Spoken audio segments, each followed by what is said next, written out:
All right, so as we get started, I just have some examples up here of things or concepts that we have learned. And if we start from the top and go down, okay, notice we have the same reagents for these two reactions, okay? And then we have very similar, let's say, parent compounds. So with this, do we need a catalyst for these top two? Why? You're right, okay? We don't, but there is one reaction that does require a catalyst. Now, we're talking about, these are what we call aliphatic compounds, because these are straight chains. This is different than, this is an aromatic compound. So with that, there would be something totally different from that. So with aliphatic compounds, these don't need a catalyst, but is there one reaction that does require a catalyst? And the answer is yes. Which one might that be? It is. It's hydrogen. So if we were just adding hydrogen to this, okay, we'll just put that up as an example. If we were just adding hydrogen to this butene, you have to have heat or light or UV light or something to that manner for that to react, if you're using hydrogen as a reactant. But we're not. We're using water. So there's some aspects that we had said is important to recognize when we're looking at these. Yes, I understand these are both alkenes, but we named these very specific. This is what type of compound, and this is what type of reagent. Maybe that, because that's how we actually use that as terminology. So to answer that, maybe it makes more sense to write this out.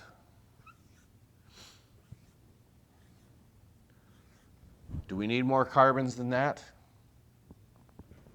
No, because there's our prefix of 4. Then what is this telling you?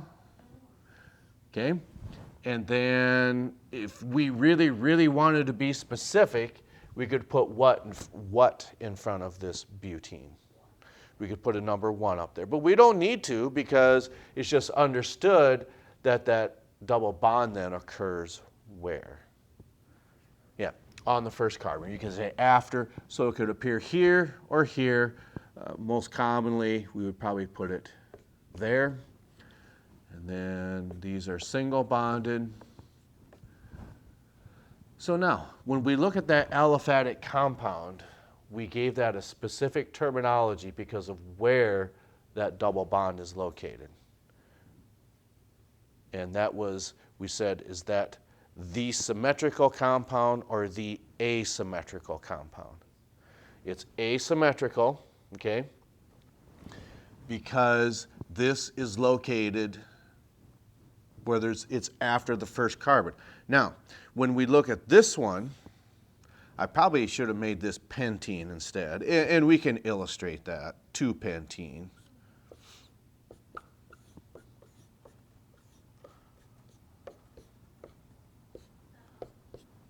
Because what type of aliphatic compound is this? This one is symmetrical. Even though there's 2 carbons on this side, 3 carbons on that side, we would think, well, it's lopsided.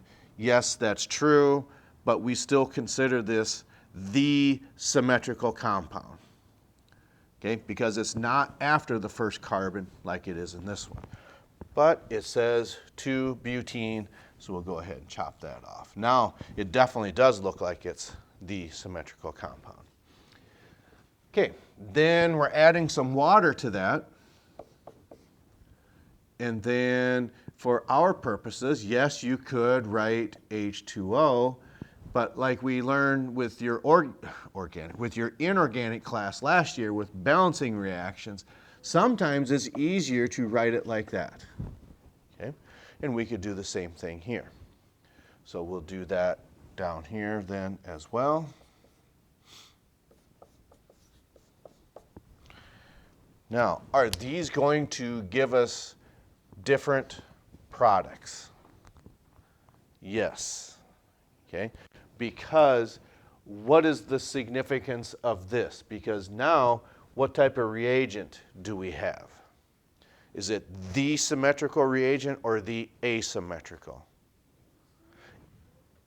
Are you asking us or telling us when you state it like that? Yeah, that's a good one. I'm glad I asked that. That's a good question. But you are correct with your first response, which you had said what? It's asymmetrical because this molecule splits apart, not by the hydrogens and the oxygen. It goes by this, and then your hydrogen. So that's why we consider this the asymmetrical reagent. Same thing down here. So what would an example be of the symmetrical reagent? What would an example of that be? Chlorine, the halogens, as well as hydrogen. Those are what we consider symmetrical reagents. These are asymmetrical. So now, that is important. Why? I don't know why I have all these arrows up here. Get rid of that and that, okay? Because there's a specific vocabulary term, something about this that it's Markovnikov's rule, okay? So then, how many products do we get for this? We do get 2 products, okay? So then, we had said this before. This isn't a bond. We're just illustrating there's an availability to bond there. But if something does bond here, what takes place between these 2 carbons? What happens to your double bond? Yeah, it breaks and it goes down to a single bond. So now we can draw this out.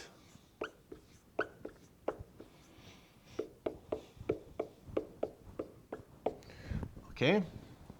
Now, looking at this, when this molecule breaks, what's going to happen over here? Because now remember, these aren't bonds, that's just an availability to bond. So something must be happening in these 2 spots.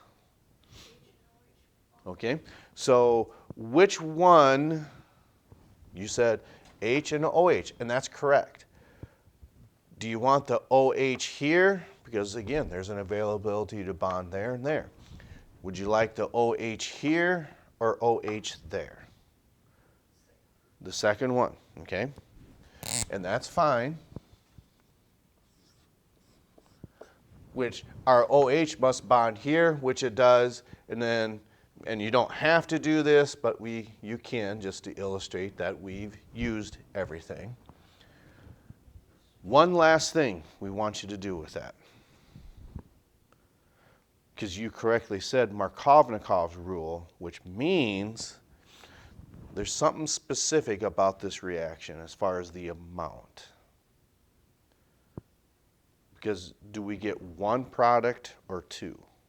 We do get 2 products, so maybe let's draw the other one. We could just say and, okay?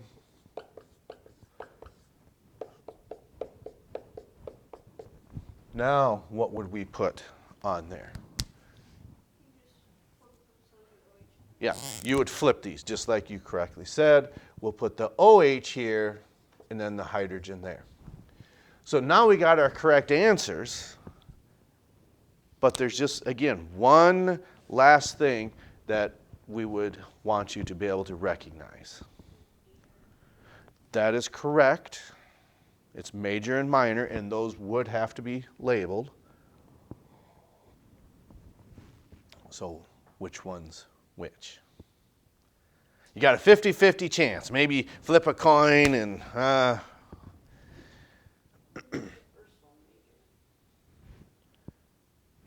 you sure?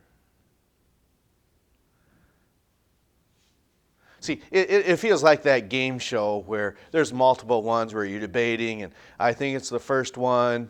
Lock it in. I don't. I think it's what Who Wants to Be a Millionaire or something like that. We're saying, okay, let's lock in our answer. You want to lock this in as your major? Good, because that is correct. This is your major product. This is your major. Then by default, this has to be your minor product. And you can just put min and mage, okay? I mean, we understand what you mean by that when you say major and minor product. It's important to be able to recognize why this is the major product, okay? And how we stated it, Markovnikov's rule, yes, I understand that. But maybe a better way of looking at that is our explanation, this hydrogen, okay, where's it looking to bond when we're making our major product? How would we know that that hydrogen is bonding here and not there like it does in the minor product? So Markovnikov's rule tells you that the hydrogen here, this one or this one, because it's the same thing, this hydrogen is looking for, on our parent chain, the carbon that it already has the most hydrogens on there, okay? This one's got 1, this one's got 2, so therefore, this hydrogen then is going to bond on this carbon, but over here, therefore making that the major product. This does form then as well, but just not as much, not nearly as much. This is well over 90% of what you get. And then, so this would just probably be mixed in as different types of impurities of some sort. But you're mainly going to get what we call 2-butanol. We know it's an alcohol, just like we know that this is also an alcohol, this aromatic, because it has an OH group, just like this does. So this is phenol, and this would be a butanol compound. Now, last one is, this will kind of be a challenge, because we like challenges. Yes. Okay. This would be a choice of a primary alcohol, we're maybe getting a little ahead of ourselves, a secondary alcohol, or is it a tertiary?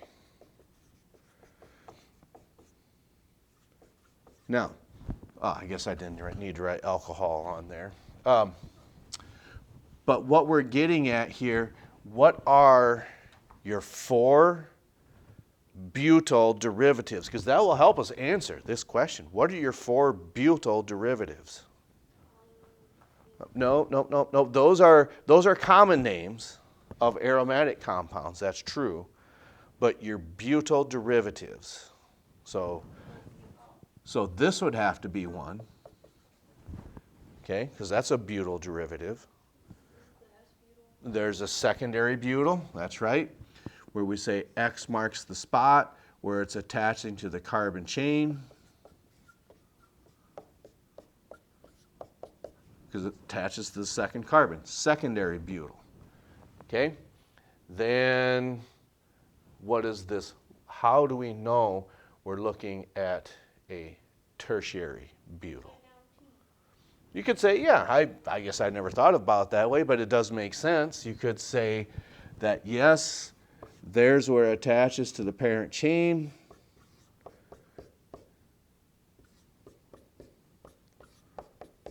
So here we have your upside down T, I guess. Yes, that is a butyl derivative. Then the last one was an isobutyl compound, but we're not going to go into that. So what we mean by that is, if this is tertiary butyl as a derivative, a tertiary alcohol then would have 3 carbons surrounding it, okay? Which may or may not mean anything to you right now, and maybe nor should it. So then one way to look at that is with this logic, okay? This butyl derivative and then this one. Okay, this is tertiary. So then secondary, a secondary butyl group, we could apply the same knowledge to this alcohol and say that since it appears like it's on the second carbon, we could say that that's a secondary alcohol. Okay? We could also say the same thing if it appears on here. If it's not on the end, well then it's a secondary alcohol. But for our purposes, at the very beginning here, just looking at this, we have a secondary alcohol. So then applying this same logic as a tertiary butyl, if we had a methyl group up here as well, notice you're talking about your T like that. Well, then we would say the same thing here. It's just your T looks like that. Same type of logic, just flipped around. Secondary alcohol. Okay. Middle row, are we on the bus here? We'll take that as a yes. Your lab partner, we'll take that as a yes.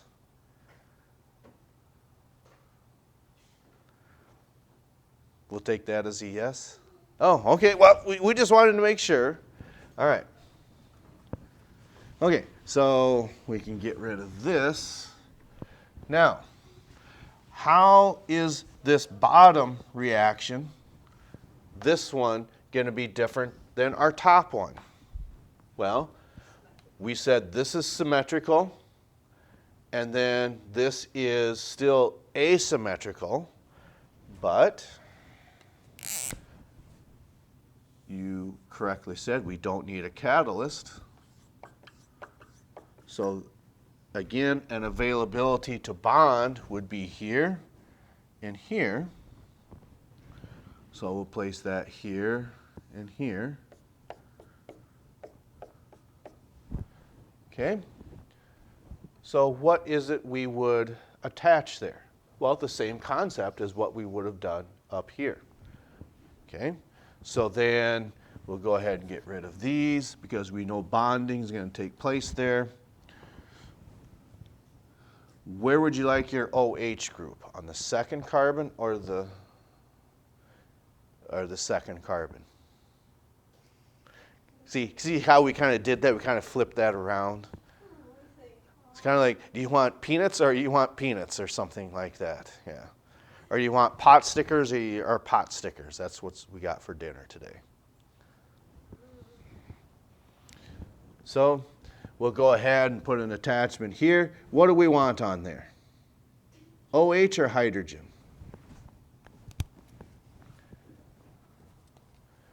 We're going to see why this is kind of a trick question, or kind of tricky. You can just go ahead and pick one, and you're not going to be wrong. OH, okay? So then we'll go ahead and put that there. Okay? Then what is it we would put down here? Your hydrogen. Okay? Do we need to write out another, like we did up here, and say, and who's to say that these two don't flip around? Correct? Because it does up here in our major and minor product. So maybe we want the hydrogen up here and the OH down there. So let's go ahead and do that. I want the hydrogen up here and the OH down there. Are we just being redundant there? Redundant means saying, well, initially, at the beginning, that's what redundancy is. We just said the same thing twice, beginning and initial. Okay, that's what being redundant means. But if this was pentene, however, 2-pentene, if we put this other carbon on here saying that this is now 2-pentene, however, we still have the asymmetrical, or excuse me, we still have the symmetrical compound, okay, but it's just slightly different over here. We know that this is and There's our other carbon. This OH still goes here, but the moment we attach this onto there, notice here we've got 2 pentanol, where here we've got what instead? Now we've got 3 pentanol. It's 2 different compounds, not 1. That's why butene's kind of a little tricky when we're dealing with that. And this you would not have to label, because this is maybe like 47%, and then this is perhaps like 42%, or 37, something like that. They form in very equal volumes. Okay? When we aliphatic compounds, symmetrical compound or asymmetrical, symmetrical reagent or asymmetrical reagent, because that makes a difference what you're possibly going to form for products over here. All right. Middle row. We on the bus? Okay. So we can go ahead and erase this. I'm just going to hit pause for a moment. And welcome back. Okay. So I couldn't go without doing this reaction because it's such a blast to do this. You'll find out why it is in just a moment. Yeah. This is a blast. Okay. Keep that in mind. Okay. So starting with benzene. Okay. So that must mean, which it does. Here's our benzene. Yeah, don't forget to start with your benzene molecule. Okay. So, notice we've got to get 4 derivatives on there. Okay? But for time purposes, I just want to illustrate the proper way to do this. Okay? And what that means is we've got to start with this here. That's where we need to begin. We got to, I don't know if I'm going to call it methylate, you could say that, but alkylation would be a better process. Okay? Because if you were to look at your flow charts, which is fine, and that's why we have them, but we want you to make a good conscious effort of trying to do these without that. Okay, so that must mean we need to add something to this, and we need to get toluene first. So we need to get to here, because that's why we put that X there. What is it that we could do to this benzene ring to get toluene on, or a methyl group on there? Not heat. It has something to do with halogens, but you're not quite correct. Because on your flow chart, you said halogen, which is right, so that means X has to go on there somehow. That'll have something to do with it in just a moment. So again, we need to get this. We can't just do this. It just does not work that way. But does this have a variable, like on your chart? It does, which you just said. See, I'm not sure if you're saying R or if you think you're a pirate going, R. Yeah, R, so yes. So where is it that you would see this and that together? R and X. There's a couple places you actually see it on there.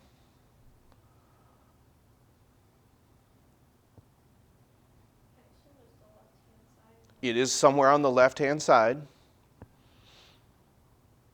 So look for R and X. Is it fair to say that CH3 is an R group? It is, because it's an alkyl derivative. Then X is what variable? See, we're kind of like we're questioning what we're saying at the same time. So give me an example of a halogen.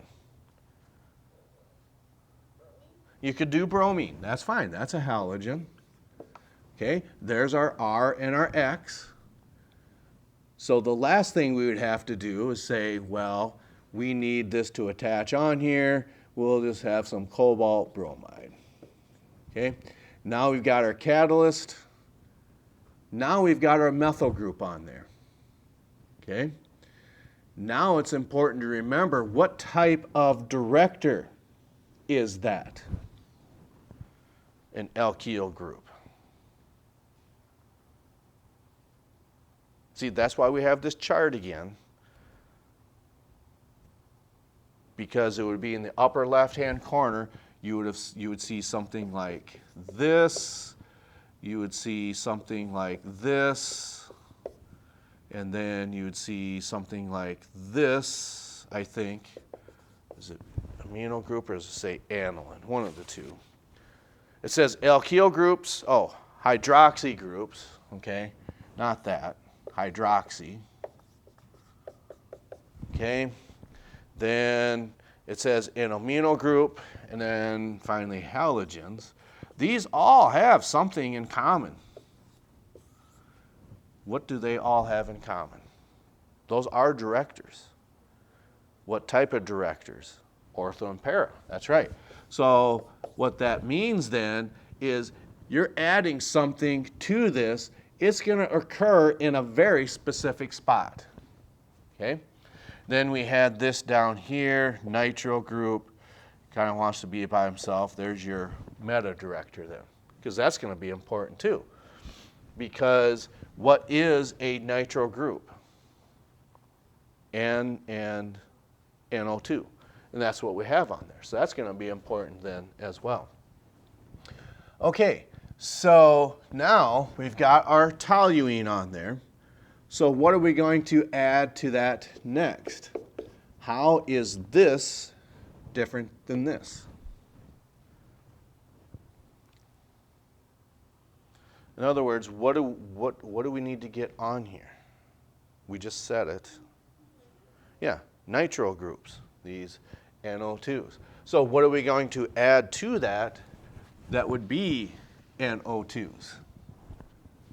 Nitric what? Nitric acid, which we write, this is nitric acid, HNO3, but we write it differently on your chart as well. Oh no is right. This is still nitric acid, it's just written in a different manner. HNO3, same thing, because now we've isolated our nitro group. Okay, so we're going to add this. Okay, then we need a sulfuric acid catalyst. Okay, but how many nitro groups do we need to get on here? We need to get 3 of them on there. Remember, this is just an ortho and para director, which is true. So what has to happen is we don't want this reaction to occur just once. We want it to occur multiple times until all of these spots are filled. So that must mean this has to be in excess, because we've talked about that before. So we can safely say now, we still have our toluene on here. Because of this, where is an NO2 group going to attach? According to what we said over here. Where would be a spot on this ring?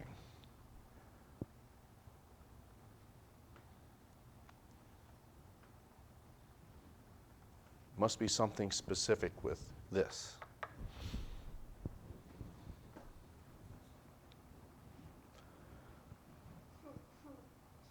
What does O and P mean? Right, 1 and 2 and 1 and 4. So here's number 1. So where do you want number 2 to be? To the left or the right of it? We need a place to start. Okay, so we'll go to the right. So we're going to put an NO2 group on there. Okay. But typically we would say that we're going to get another product, which is true because you had said correctly 1 and 2 and 1 and 4, which means we're still going to get, I'll just write it below here because I think if I keep on going there might be a little bit of a glare there. So I'm just going to put it over here. But since this is in excess, where is our 4 group at now?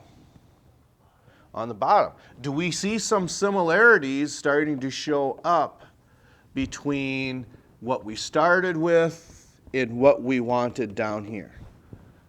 There's some very similar properties that we see happening. But notice that since this is in excess, that nitro group is just going to keep on reacting. And you could look at this in 2 different ways because both of them are correct. Since this is in excess, that attaches, and we did that, this attaches, which means and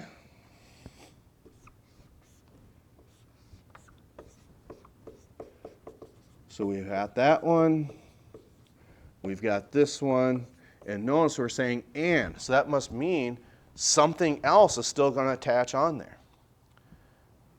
Since this is in excess, that just keeps on going until there's no more places that it could bond on there. We'd put 1 on the left. And we said you can look at that 2 different ways. One, we could say that this is your ortho and para director, which it is. Here was your ortho position. This was your para position. So since this is an excess, we could say this is still an ortho and para director, which means that's going to keep on reacting because we can put something on here. Or we could say, well, all these spots are already occupied. What type of director is that and that, according to what we have over here? That's a meta director, which means, okay, 2 spots away is where that can attach. So you could say 2 spots away from here is here. 2 spots away from this one is this one. That's a correct way of looking at it, that your nitro groups are meta directors. That's true. Or you could look at your alkyl group or methyl group. That's an ortho and para director, which that's why this and this attach. There's one more spot. This could cause that to attach here. So now we've got the same thing. Notice now we've got the same molecule. And we said that this would be a blast, right? I think it's a blast. Okay? Because we said, what is this compound called? It's a common name. Toluene. Okay? And then what are these derivatives called? And how many of them do you have? You've got 3 of them. So we would call that trinitroptoluene. We said this would be a blast, right? Now let's look at these 3 letters. Put those 3 letters together now. And what do we get? Isn't that a, see? We use science to prove that this is a blast.